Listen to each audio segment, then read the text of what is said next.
Hello guys, আজকে কালী পুজো মানে দিওয়ালি। আর আজকে আমি কি কি করব সেটা তোমাদের সাথে এই ব্লগে শেয়ার করব। ব্রেকফাস্ট করেছিলাম ছাতু, আর এই ছাতুটাতে আমি নুন চিনি লেবু কিচ্ছু অ্যাড করি না, জাস্ট নর্মালি জলে গুলে খাই। আর বোন এসেছে, টাকা বোন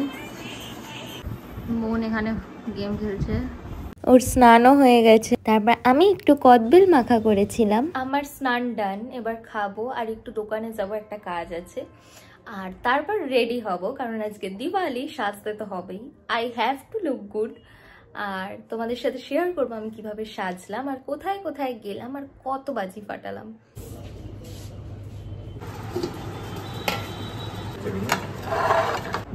ভালো কদবেলটা মাখা কেমন হয়। আমি একটু নেল পালিশ পরে নিলাম এর ফাঁকে, আর এখানে সবাই মিলে গল্প করছিলাম, তারপরে একটু উনো খেলছিলাম। নিচের জেঠিমার ঘরে হচ্ছিল দীপান্বিতা লক্ষ্মী পুজো। আমাদের এই পুজোটা নেই, এটা বেসিক্যালি এদেশীয়দের থাকে, আমরা বাঙাল। একটু ঘুমিয়ে পড়েছিলাম। এবার আমি আর বোন রেডি হব, কি পরবো দেখা যাক, কোনটা কথা রেডি হব। ব্লগ মানেই আমি এটা খাই ওটা খাই সেটাই ভিডিও করতে থাকি। এই যে মা এখানে প্রদীপ জ্বালিয়েছে, এর ওপরে কাজল পাতা হবে ভাই ফোটার। আর এই যে সুন্দর করে সাজানো হয়েছে আমাদের বাড়ির ছাদের গাছগুলোকে, কি সুন্দর লাগছে।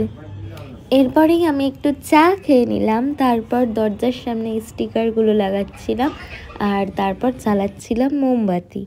তারপর চলে গেছিলাম রেডি হতে। আর আমি এই কুর্তিটা পরেছিলাম, যেটা মিন্ত্রা থেকে নিয়েছি, লিংক লাগলে কমেন্ট করো।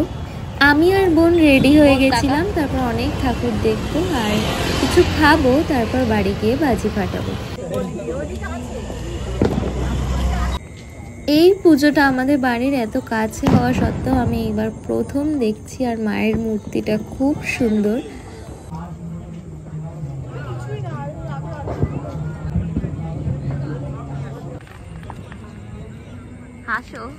মা আর জেঠিমা গেছিল তারপর ভূতের প্যান্ডেল দেখতে, আমি লাইনে দাঁড়িয়েও চলে এসেছি, মানে আমি আর বোন।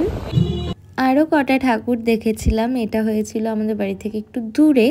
বাইরে এত গান হচ্ছিল, সেইগুলো সব রেকর্ড হয়ে গেছে, তাই মিউট করে দিলাম।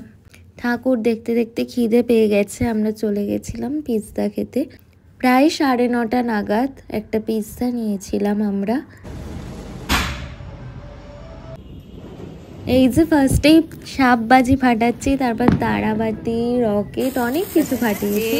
সব বাজির ভিডিও হয়তো একটা ব্লগে আপলোড করাও সম্ভব নয়, বাট এত কিছুর মধ্যে ফুলঝুরি is really close to my heart. মানে খুব ভালো লাগে আমার ফুলঝুরি ফাটাতে। তোমাদের কোন কোন বাজি ফাটাতে ভালো লাগে সেটাও কমেন্ট করো। এই দেখো আমার বোন আমার কত যত্ন করে, আবার বলছে চুলটা গোটা, বাট ও একটু ভয় পায় বাজি ফাটাতে, যা দেখলাম। মানে আমি ওর মতো বয়সে খুবই ডেপো টাইপের ছিলাম। এই যে আমার মাও বাজি ফাটাচ্ছে। এইভাবেই আমরা সেফলি আমাদের দিওয়ালি কাটিয়েছি আর অনেক মজা করেছি। ভিডিওটা ভালো লাগলে অবশ্যই লাইক এন্ড কমেন্টস করো, আর অবশ্যই আমার চ্যানেল ফি ভাইব উইথ অঙ্কিতাকে সাবস্ক্রাইব করে দিও। Okay, by.